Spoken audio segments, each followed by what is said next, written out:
Captain Jake Morrison stood on the bridge of the USS Endeavour, watching the stars through the main screen. His ship had been exploring the outer edge of human space for 3 months now. The mission was simple: find new worlds and look for signs of alien life. So far, they had found nothing but empty planets and silent space. The communication officer, Lieutenant Amy Clark, suddenly looked up from her station. Her face showed excitement and worry at the same time. "Captain, I'm getting a distress signal. It's not human." Jake felt his heart beat faster. After all these years of searching, they might have finally found proof the humans were not alone in the universe. "Can you understand the message?" he asked. Amy worked at her controls for a few minutes. The ship's computer tried to make sense of the alien language. "The computer is learning their language patterns, sir. It looks like they're asking for help. They say they're under attack." Dr. Lisa Carter, the ship's alien life expert, came to the bridge quickly. She had been waiting for this moment her whole career. "Where is the signal coming from?" she asked. "About 2 hours away at full speed," said the navigation officer. "It's coming from a solar system with 4 planets." Jake made his decision. "Fast. Set course for that system. Maximum speed. Amy, keep trying to talk to them. Tell them help is coming." The Endeavour jumped to faster-than-light speed. Jake felt nervous but excited. This could change everything for humanity.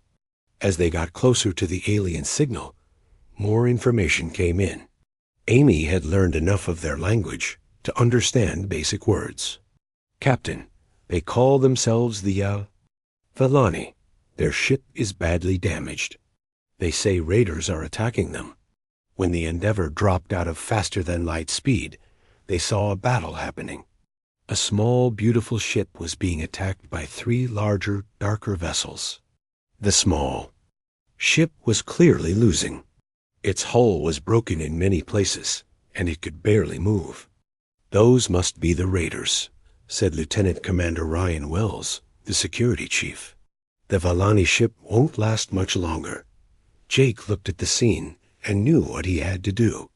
Red alert. All hands to battle stations. "Ryan, target the raider." "Ships. We're going to help the Vellani." The Endeavour was an exploration ship, but it had good weapons for protection. The human ship moved between the raiders and the damaged Vellani vessel. Jake opened a communication channel to the raiders. "This is Captain Morrison of the human ship Endeavour. Stop your attack immediately and leave this area." The raiders responded with weapons fire.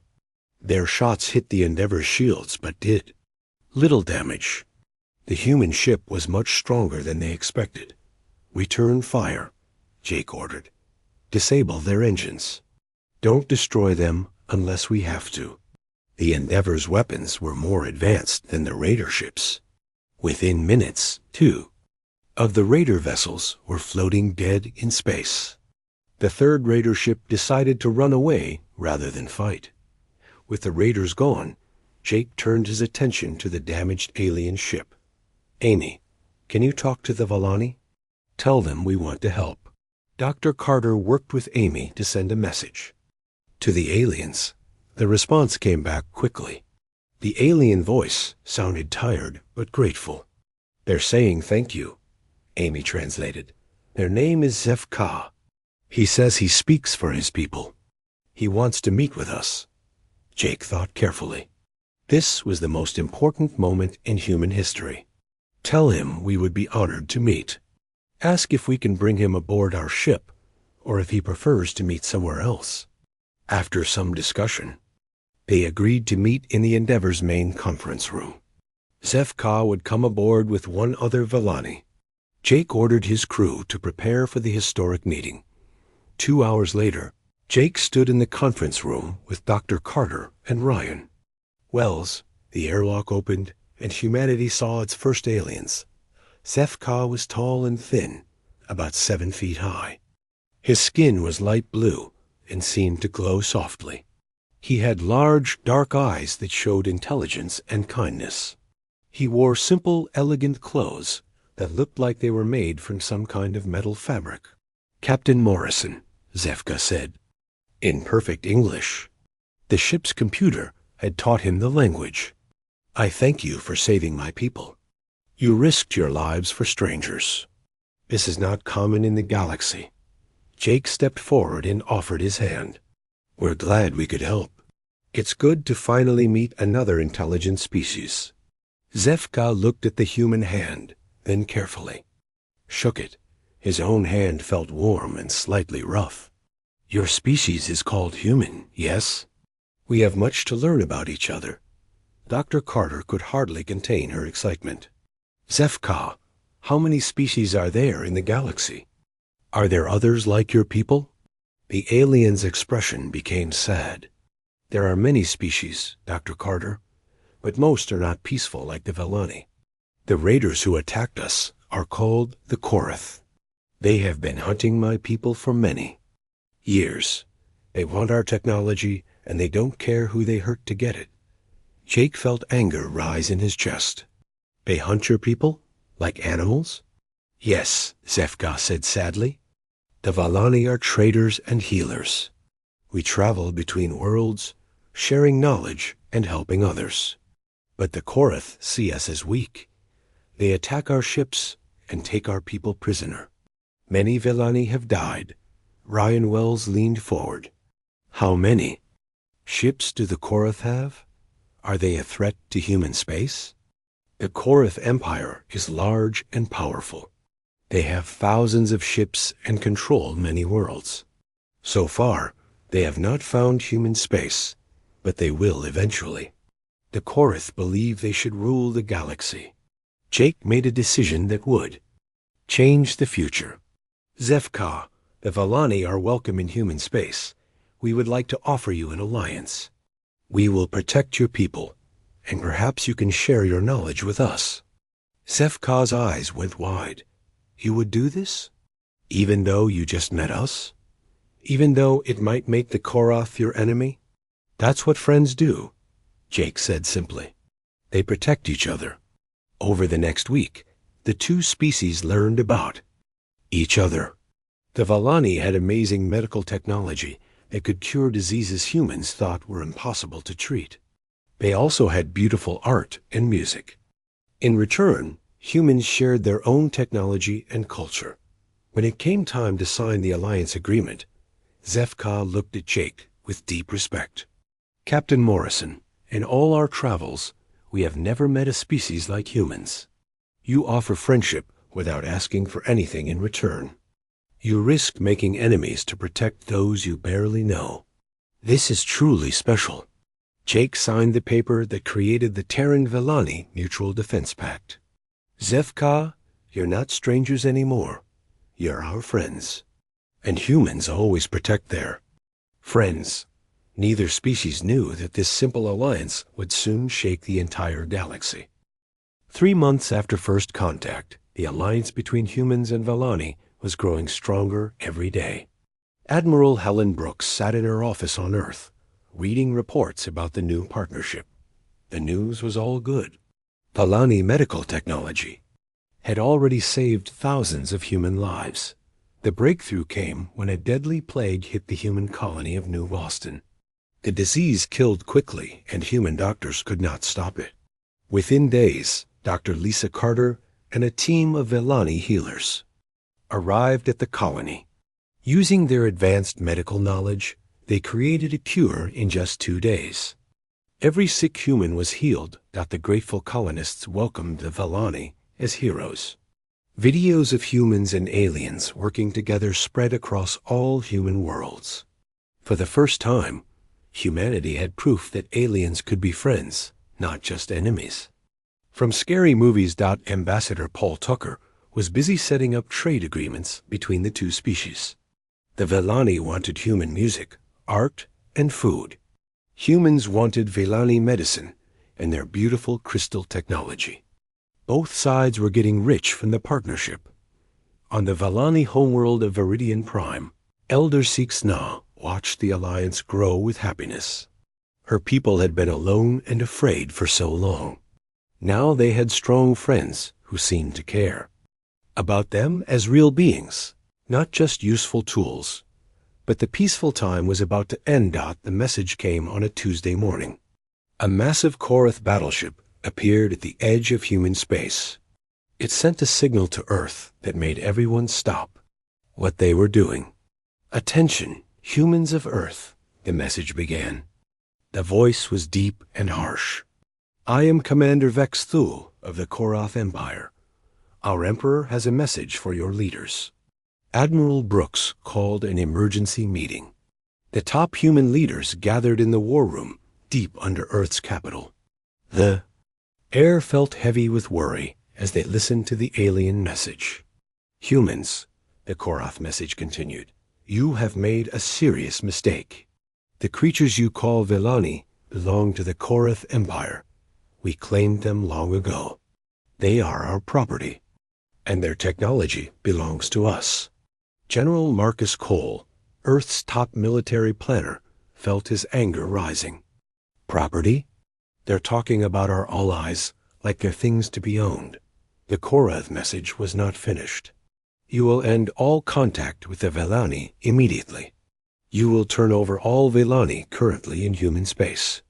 You will give us all technology and knowledge you have gained from them. You have 10 days to comply." The room went silent. Then the final part of the message played. "If you refuse, the Korath Empire will consider humanity an enemy. We have destroyed entire species for less. Do not test our patience." Admiral Brooks stood up slowly. Her face was calm, but her eyes showed steel. "Gentlemen, it looks like we have a decision to make." Ambassador Tucker spoke first. "We can't. Just hand over the Vellani. They're our allies. They trust us." "And they saved thousands of human lives," added Dr. Carter, who had been invited to the meeting. "The people of New Boston are alive because of Vellani medicine." General Cole pulled up a holographic display showing what they knew about the Korath Empire. According to Vellani intelligence, the Korath control over 40 star systems. They have thousands of ships and millions of soldiers. Their military is built for conquest. "How do we compare?" asked Admiral Brooks. "Unknown, sir. We've never fought a major space war. Our ships are designed for exploration and defense, not massive battles." Ambassador Tucker leaned forward. "Maybe we should talk to them. Try to negotiate." "Explain that." "The Vellani are our willing allies, not prisoners." Admiral Brooks nodded. "That's exactly what we're going to do. But we're going to make our position very clear." 2 days later, Ambassador Tucker stood on the bridge of the USS Diplomat as it approached the Korath battleship. The alien vessel was huge, dark, and covered with weapons. It looked like it was built for one purpose: destroying things. The Korath allowed Tucker to come aboard their ship. The inside was as dark and threatening as the outside. Korath soldiers lined the hallways.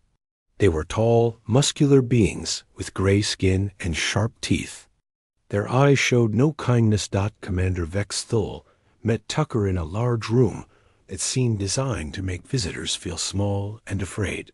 The Korath commander was even bigger than his soldiers, with scars covering his arms and face. "So, Vex Thul said in a voice like grinding metal, "The humans send a single old man to negotiate. You understand how weak this makes you look." Tucker stood straight and looked the alien commander in the eyes. "I'm here to deliver humanity's official response to your demands." "Good. You will tell me when the Vellani will be delivered to us."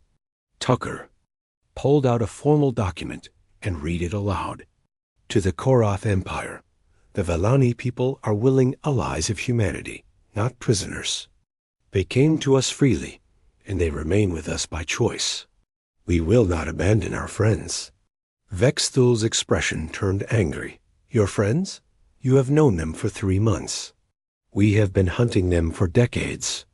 The length of friendship doesn't matter." Tucker continued reading. We protect our allies. This is your only warning. Any attack on Villani people or human territory will be considered an act of war. The Korath commander threw back his head and laughed. The sound was like breaking glass. Warning? You give us a warning? Human, do you know how many species have tried to warn the Korath Empire? No, but I'm guessing none of them were human. Vex Thol stopped laughing. You think you are special? You think your tiny ships and peaceful ways can stand against the might of the Korath? Tucker put the document away. I think you should be very careful about underestimating humanity. We're peaceful. By choice, not because we're weak. Peaceful. Vexthul said the word like it tasted bad. Peace is for the weak. The strong take what they want. Then we have very different ideas about strength. The Korath commander leaned forward. Let me tell you about strength, human. Strength is having the power to crush your enemies. Strength is making others fear your name. The Villani fear us. Soon you will too. Tucker stood up to leave. Commander, you've heard our answer. I suggest you think carefully about your next move. As Tucker walked toward the exit, Vex Thul called after him. Tell your leaders this, old man. The Korath Empire has never been defeated. We have destroyed species more advanced than yours. Your alliance with the Villani will only bring death to both your peoples. Back on Earth, the Leadership Council met again to hear Tucker's report. The ambassador looked tired but determined. They're not interested in negotiating, he said. The Korath see the Villani as property and us as weak fools. They think we'll give up our allies to save ourselves. Admiral Brooks studied the intelligence reports about Korath military strength. General Cole, what's your assessment? They're strong, no question. But they're used to fighting species that surrender quickly. They might not be ready for a real fight. Are we ready for a real fight? General Cole smiled grimly. Ma'am, humans have been preparing for war since we learned to make fire. We've just been hoping we wouldn't need to. Dr. Carter spoke up. What about the Villani? Shouldn't they have a say in this? Already talked to them, Admiral Brooks replied. Elder Six now said her people will stand with humanity no matter what happens. She said no one has ever offered to protect the Villani before. Ambassador Tucker added. She also said something interesting. She said the Villani have been waiting a long time to see what happens when someone tells the Korath no and means it. Admiral Brooks stood up and looked around the room. Then I guess they're about to find out. Send a message to all human worlds. Tell them about the Korath threat. Ask for volunteers. General Cole raised an eyebrow. Volunteers for what, ma'am? To show the galaxy what happens when someone threatens our friends. Within hours, the call went out across human space. The response surprised everyone. Every human world wanted to help. Ships, soldiers, and supplies began moving toward Earth. Old veterans came out of retirement. Young people signed up to serve. On Viridian Prime, Zefka watched human ships arriving to protect his homeworld.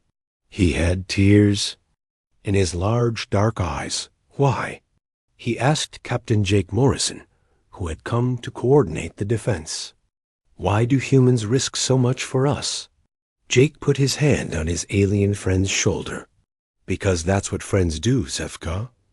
And we told the Korath once. We protect our allies.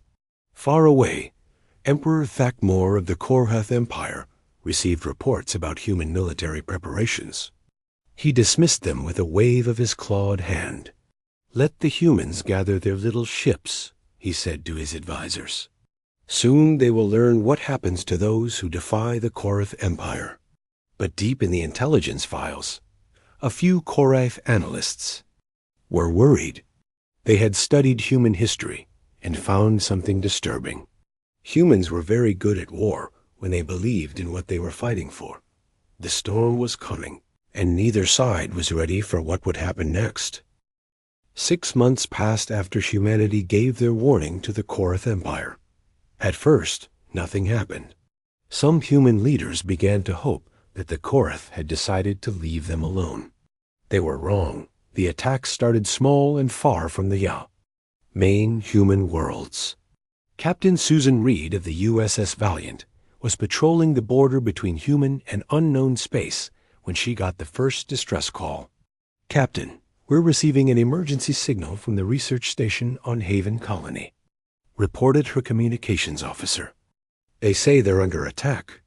Haven Colony was a small world where humans and Vellani worked together to study new medical treatments. About 300 people lived there, including 50 Vellani families. "How long to get there?" Susan asked. 6 hours at maximum speed." "Make it 5. Send a message ahead. Tell them help is coming." When the Valiant arrived at Haven Colony, Susan felt sick. The research station was burning. Bodies were scattered around the landing area.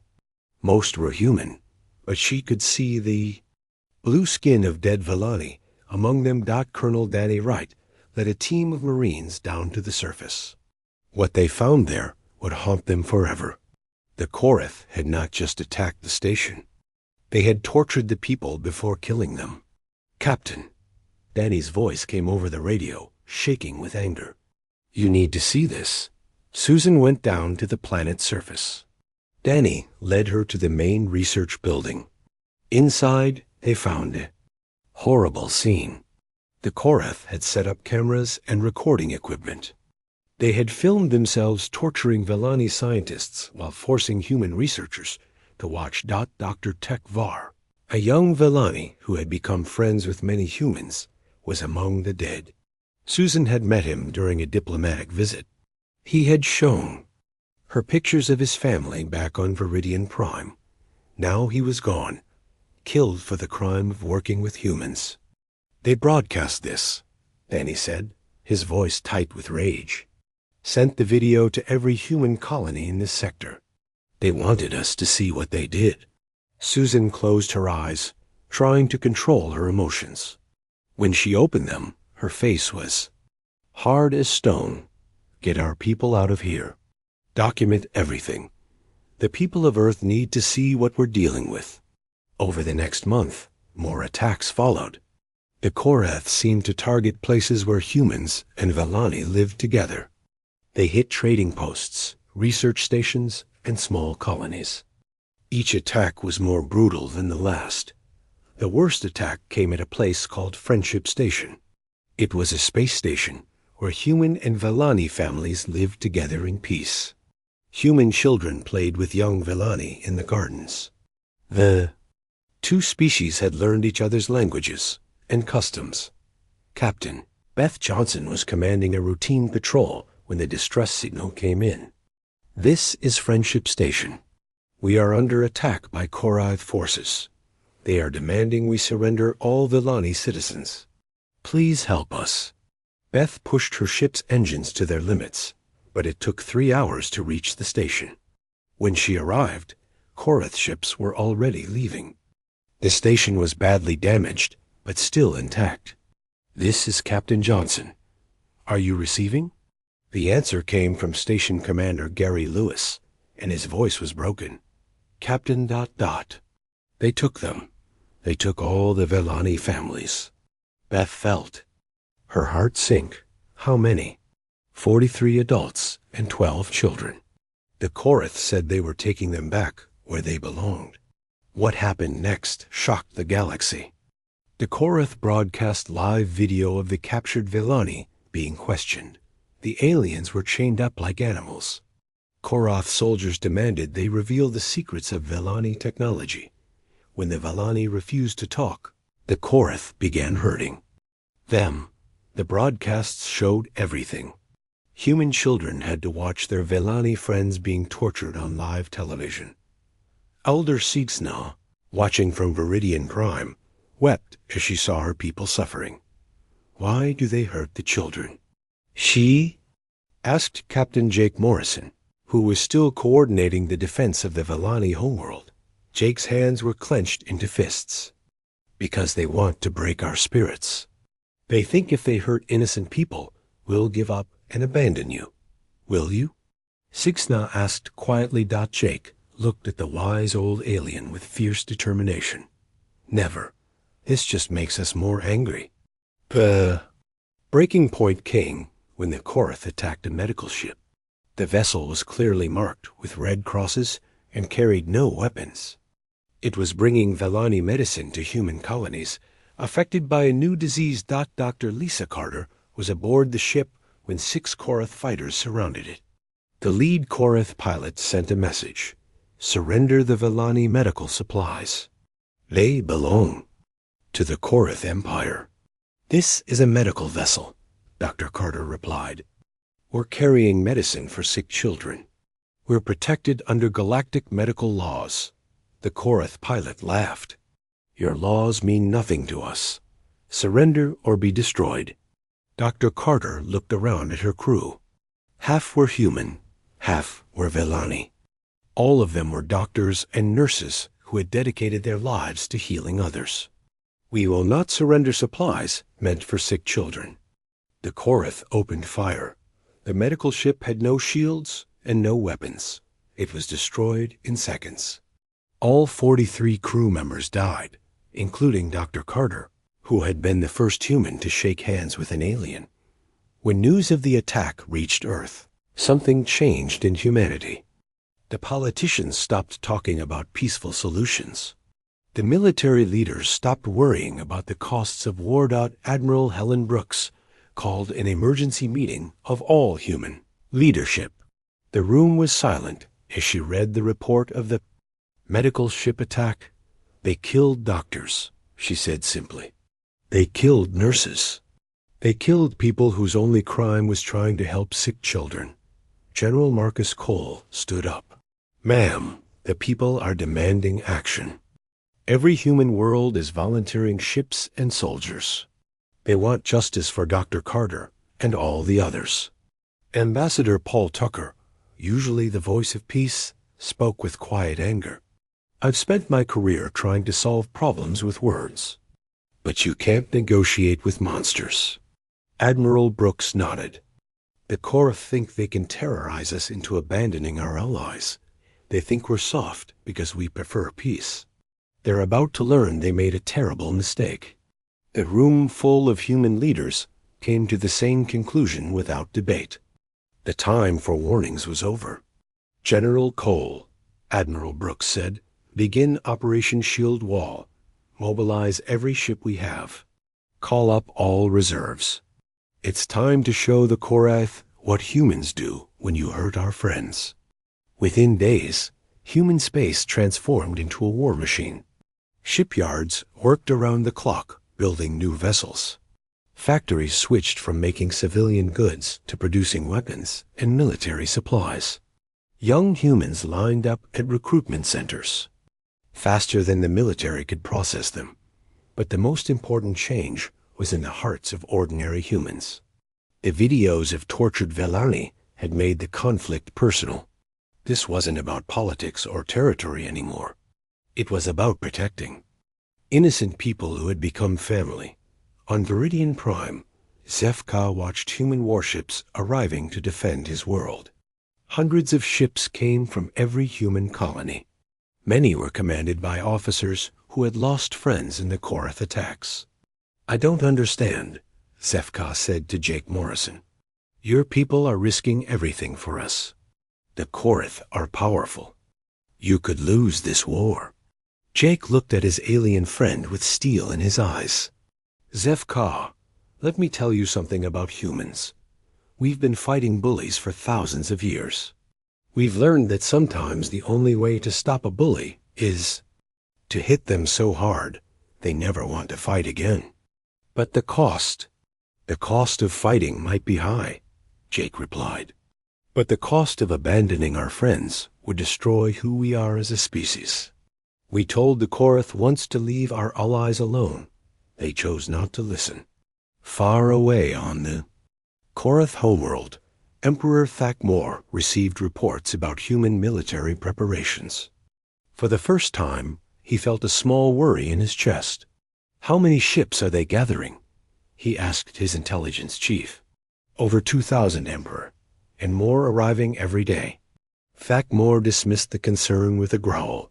Numbers mean nothing. Without the will to use them, humans are soft. When they see real war, they will break. But in the deeper parts of the Korath intelligence networks, analysts were finding disturbing information about human history. They learned about human wars, about how peacefully humans could turn into deadly fighters when protecting something they loved. One analyst sent a secret report to the Emperor, but it was ignored. The report said, humans appear peaceful, but their history shows they become extremely dangerous when defending others. Recommend caution. The Emperor threw the report away. He had never met a species that could match Korath. Strength and cruelty. He was about to discover that he had never met humans in a real fight. The largest military force in human history was gathering, and it had one simple mission. Show the galaxy what happened when you hurt humanity's friends. The Korath Empire was about to learn why humans had spent centuries telling stories about the terrible cost of evil. Fleet Admiral Tony Mitchell stood on the bridge of the massive dreadnought USS Retribution, looking at the largest military force humanity had ever assembled. 3,000 ships filled the space around him, from small fighters to huge battleships. That had never been seen before today, that the fleet came from every human world. Rich colonies sent their newest ships. Poor frontier worlds sent old freighters with weapons bolted to their hulls. What mattered was not the ships themselves, but the determination of the people inside them. Admiral, his communications officer reported, were receiving final reports from all task forces. Every ship is ready for battle. Tony nodded. He was a career military man who had spent 40 years preparing for a war he hoped would never come. Now that war was here, and it was bigger than anything he had imagined. Captain Beth Johnson commanded one of the attack squadrons. Her ship, the USS Vengeance, was one of 20 new dreadnought-class vessels that had been built in secret over the past 10 years. The Korath had no idea these ships existed. Captain, her weapons officer said, all systems are ready. The new plasma cannons are charged and ready to fire. Beth looked at the picture of Dr. Lisa Carter that she had taped to her command chair. Lisa had been Beth's mentor and friend. Her death in the medical ship attack had driven Beth to volunteer for the most dangerous missions. Good, Beth replied. When we find the Korath, I want them to pay for every innocent life they took. Master Sergeant Carl Davis was preparing his Special Forces team for their mission. These soldiers were trained for the most dangerous jobs, rescuing prisoners and destroying enemy bases from the inside. Listen up, Carl told his men and women. Our job is to find those captured Villani and bring them home. We know the Korath have been torturing them for information. Some of them are children. The faces of his soldiers showed cold anger. These were people who had volunteered to risk their lives to save aliens they had never met. That was the kind of species humanity was becoming. Dr. Kevin Shaw, the military's top weapons expert, was aboard the command ship with Admiral Mitchell. He had spent months developing new weapons specifically designed to fight the Korath. Admiral, Kevin reported, our intelligence about Korath ship design has allowed us to create weapons that target their weak points. Their ships are strong, but they have blind spots. What kind of weapons are we talking about? Tony asked. Plasma torpedoes that can burn through their armor. Ion cannons that can shut down their engines. And something special we call planet crackers for their largest ships. Tony raised an eyebrow. Planet crackers? Kevin smiled grimly. Weapons designed to destroy something the size of a small moon. The Korath have never seen anything like them. The first battle came when the human fleet reached the outer edge of Korath space. A patrol force of 50 Korath ships challenged the much larger human fleet. Human ships, the Korath commander broadcast. You are entering Korath territory. Turn back now or be destroyed. Admiral Mitchell opened a channel to respond. This is Fleet Admiral Mitchell of the Human Defense Force. We are here to rescue our citizens and allies. Surrender now, and you will not be harmed. The Korath commander laughed. Surrender? To humans? You have 50 ships against our 50. You have no advantage. Actually, Tony replied calmly, we have 3,000 ships. You're looking at our advanced scout force. The space around the Korath patrol suddenly filled with human vessels. Ships appeared from every direction as the main fleet dropped out of faster-than-light speed. The Korath had never seen so many ships in one place. Surrender now, Tony repeated. This is your last chance. The Korath chose to fight. It was a mistake they did not live to regret. The battle lasted 6 minutes. When it was over, 48. Korath ships were destroyed. 2 ships escaped to warn the rest of the Empire. Not a single human ship was seriously damaged. Captain Beth Johnson looked at the wreckage of the Korath patrol and felt no satisfaction. This was just the beginning. She told her crew, the real fights are still coming. The human fleet moved deeper into Korath space, destroying military bases and freeing prisoners. At each captured facility, they found evidence of Korath cruelty. Alien prisoners from dozens of species had been tortured and killed for the entertainment of Korath soldiers. Master Sergeant Carl Davis led the rescue mission at a Korath prison complex. His team moved through the facility like silent death, eliminating guards and freeing prisoners. Sergeant, one of his soldiers called out, I found them, the Velani from Friendship Station. Carl rushed to the prison cells. Inside, he found the captured Velani families.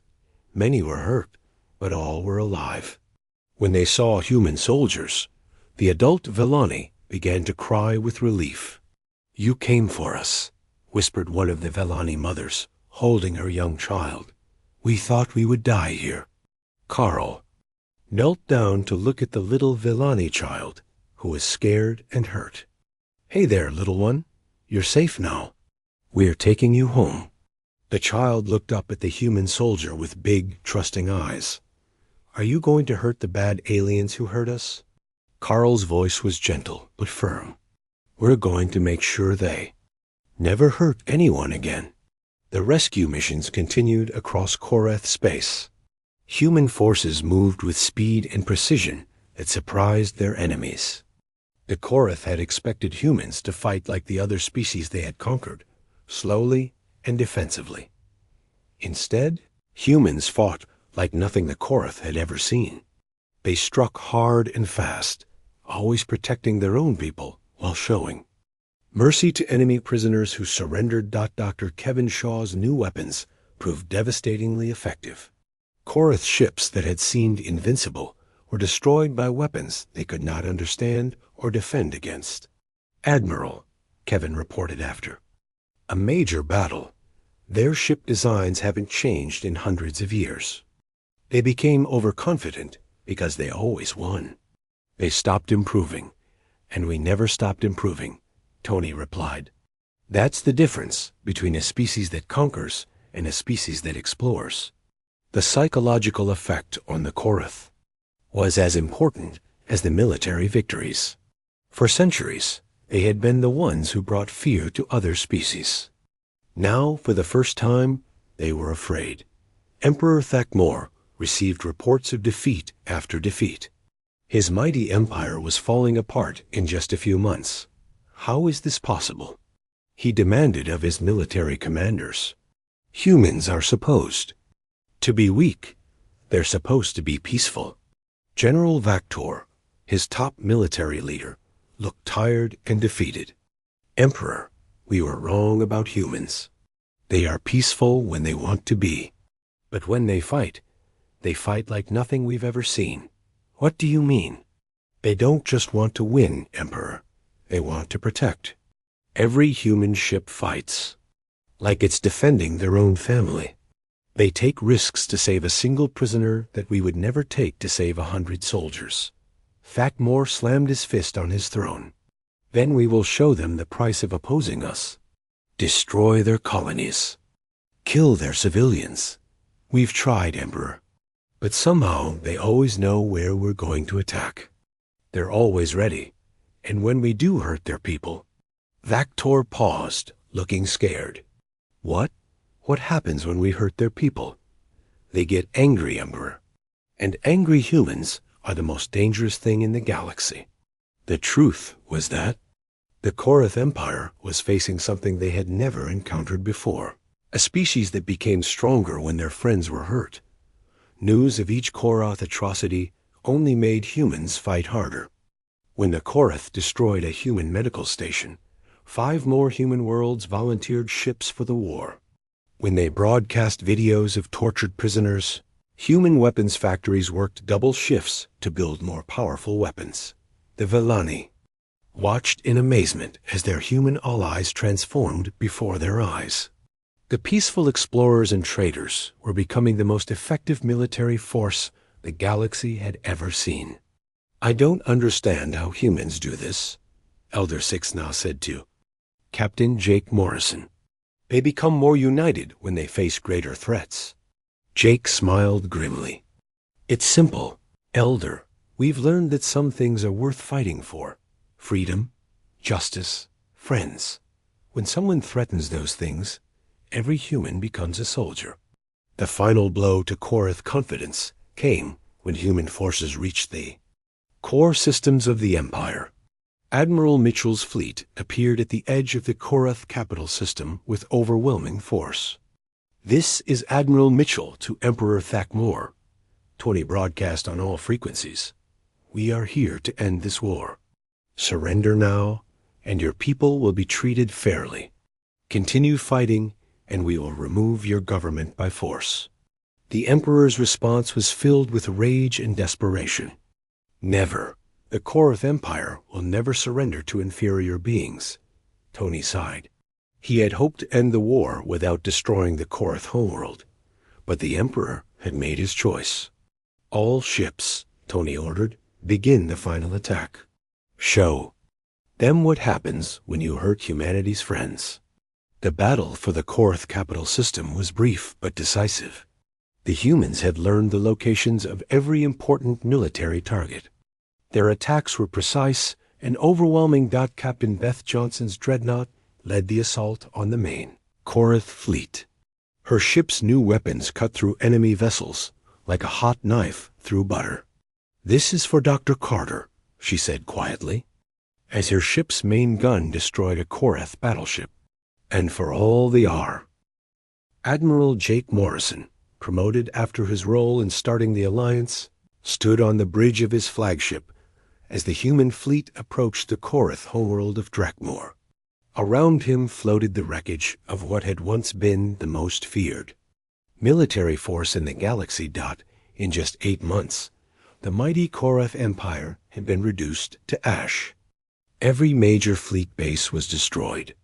Every weapons factory was captured or burned. The proud Korath Navy, which had terrorized the galaxy for centuries, now had fewer than 50 ships left from an original fleet of thousands. Admiral, his tactical officer reported, Drakmor's orbital defenses are targeting us. Jake looked at the planet below. It was a dark, ugly world covered in military installations and weapons platforms. The Korath had built their homeworld to be a fortress that could never fall. Return fire, Jake ordered calmly. Disable their weapons. The human fleet opened fire with precision that amazed even veteran Korath military officers watching from the planet's surface. Every shot hit exactly where it was supposed to. The orbital platforms that had protected Drakmor for hundreds of years were destroyed in less than 2 hours. General Amy Foster, commanding the human ground forces, watched the destruction from her landing ship. Admiral, we're ready to land troops. Shall we begin the invasion? Jake shook his head. Not yet, General. Send a message to Emperor Thakmor. Tell him we want to meet. On the planet's surface, Emperor Thakmor sat in his palace surrounded by the ruins of his empire. Reports came in constantly about human victories. Across former Korth space, his advisors begged him to surrender, but his pride would not allow it. Emperor, his communications officer said nervously, the humans are requesting a meeting. They say they want to discuss terms. Thakmor laughed bitterly. Terms? What terms can they offer? They have already destroyed everything I built. Perhaps it would be wise to listen, Emperor. They could have simply attacked the planet. Directly, the meeting took place in what remained of the palace's great hall. Korth guards stood nervously along the walls, surrounded by human marines, led by Master Sergeant Carl Davis. The soldiers who had rescued tortured Velani children now stood as silent witnesses to the end of an empire. Admiral Morrison entered the hall, flanked by several other human officers. With them came Zefka, representing the Velani people, and leaders from other species that had been freed from Korath slavery. Emperor Thakmor looked smaller than Jake had expected. The proud ruler who had sent threats to humanity now sat hunched on his throne, looking defeated and old. So, Thakmor said when Jake approached, the humans come to gloat over their victory. Jake shook his head. We're not here to gloat, Emperor. We're here to end this war and make sure it never happens again. What do you want from me? Jake pulled out a formal document. First, complete withdrawal of all Korath forces from territories belonging to other species. Second, reparations to be paid to all species harmed by Korath aggression. Third, the Korath Empire will be dissolved and replaced by a democratic government under human supervision. Thakmor's eyes flashed with anger. You expect me to agree to the destruction of everything my people built? Your people built an empire on slavery and murder, Jake replied firmly. That empire needed to be destroyed. Zefka stepped forward. The Vilani diplomat had been rescued from a Korath prison just 2 months earlier. His blue skin still showed scars from torture. Emperor, Zefka said quietly, your people hurt many innocents. Children died because of your orders. Families were destroyed for your entertainment. Thakmor looked at the alien he had once considered property. You were weak. We took what we wanted because we could. And that, Jake said, is exactly why you lost. The Emperor laughed bitterly. Lost? We lost because you had more ships, better weapons. Nothing more. Jake shook his head. You lost because you never understood what you were fighting. You thought this was about territory or resources. You thought it was about who had the biggest fleet. What else could it be about? It was about friendship, Emperor. It was about loyalty. It was about doing the right thing, even when it's hard. General Foster entered the hall and whispered something to Jake.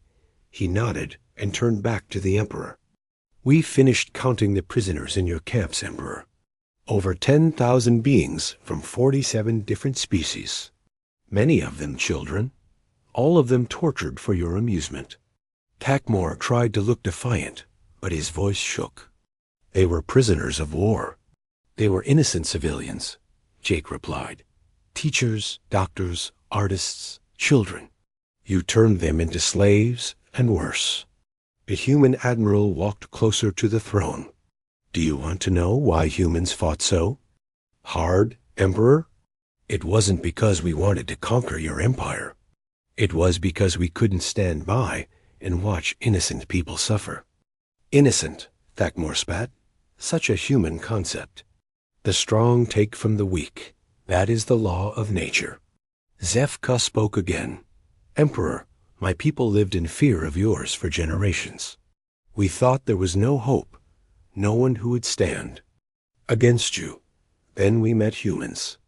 What made them different? Thakmor asked, genuinely curious despite himself. They saw us as friends, not as things to be used. When you threatened us, they said no and meant it. No one had ever done that before. Jake added, every species you conquered surrendered when you showed them your strength. You expected humans to do the same. But humans get stronger when fighting. For something they believe in. The Emperor was quiet for a long moment. Then he asked, what happens to me now? You'll be tried for crimes against innocent beings, Jake said. If found guilty, you'll spend the rest of your life in prison. But you'll be treated fairly and with dignity, which is more than you gave your victims. Thakmor looked around the ruined hall that had once been the center of a galactic empire. Why? Why treat me fairly when I showed no mercy to others? Because that's who we are, Jake replied simply. We don't become monsters to fight monsters. General Foster stepped forward. Emperor, we need your answer. Will you surrender peacefully? Or do we need to take you by force? Thakmor stood up, slowly from his throne. For a moment, he looked like he might try to fight. Then his shoulders sagged in defeat. I surrender, he said quietly. The Korath Empire is finished. As Korath guards laid down their weapons and human soldiers took control of the palace, Jake felt no joy in victory. Too many people had died to reach this moment. Admiral, Zefka said, approaching him, my people will never forget what humans did for us. You risked everything to protect strangers. Jake smiled sadly. You weren't strangers, Zefka. You were friends. And humans always protect their friends. Even when the cost is so high? Especially when the cost is high. That's what makes friendship real. 6 months later, Jake stood in the new Galactic Council building on Earth. Representatives from over 100 species had come to sign the Mutual Protection Treaty. The Korath Empire was gone, replaced by dozens of free worlds under human protection. The Morrison Doctrine, as historians would later call it, had become the foundation of galactic law. Any attack on one member of the Alliance would be considered an attack on all members. Humanity's promise to protect their friends had become a formal commitment backed by the most powerful military force in the galaxy. President Linda White of Earth addressed the assembled delegates. Today we begin a new era of galactic civilization. An era based on cooperation instead of conquest. On friendship instead of fear. Zefka, now serving as the first non-human member of the Earth Senate, stood to speak. The Valani people have a saying, the strength of the pack is the wolf, and the strength of the wolf is the pack. Today, we are all part of the same pack. As the ceremony continued, Jake received a message that made him smile. A new species had been discovered on the edge of known space.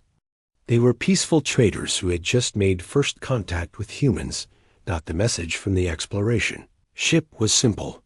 New species confirmed friendly. Requesting permission to extend invitation to join alliance. Jake sent back an equally simple reply, permission granted. Welcome them as friends. Later, as Jake walked through the memorial garden, dedicated to those who died in the war, he thought about Dr. Lisa Carter and all the others who had given their lives to protect innocent people. We kept our promise, he said quietly to their memory. We protected our friends. In the distance, he could see ships from dozens of different species working together in Earth's orbital shipyards. The galaxy had learned an important lesson. When humans said they would protect their allies, they meant it. And throughout the galaxy. Any species that considered attacking the weak or innocent now had to ask themselves one important question. Were they ready to face the humans who had destroyed the mighty Korath Empire simply because someone hurt their friends? Most decided the answer was no, and the galaxy became a safer place for everyone.